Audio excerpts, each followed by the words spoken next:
Welcome to the latest in our video series that walks through different scenarios where users need to log in with MFA and the solutions you can implement to make that happen. Some of these solutions are common and others are more unique.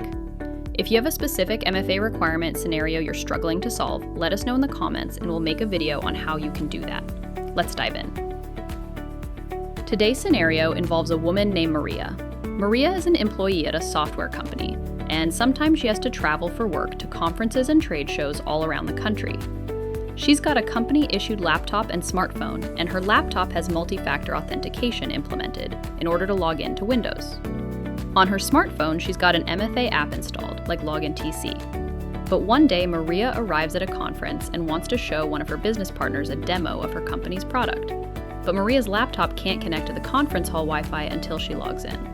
So how can Maria log into her laptop with MFA implemented on Windows without first being connected to the internet?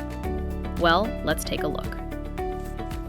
Solution 1. The first way you could implement this is to use offline QR code authentication. This authentication method utilizes a QR code to generate one-time passwords in an authenticator app without needing an internet connection.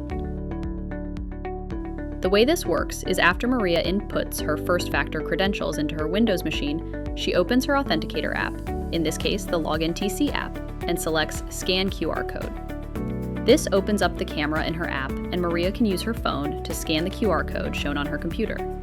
This generates a one-time password in the app, which Maria inputs into the space provided. She's now securely logged into her Windows machine and can connect to the Wi-Fi to show the business partner the demo. Solution 2. Another option is that IT could enable common authenticator apps like Google or Microsoft Authenticator for Maria to use for authentication into company services. With this method, Maria opens up her authenticator app, and after inputting her first-factor credentials, selects the software token authentication method, inputs the code, and is successfully logged in.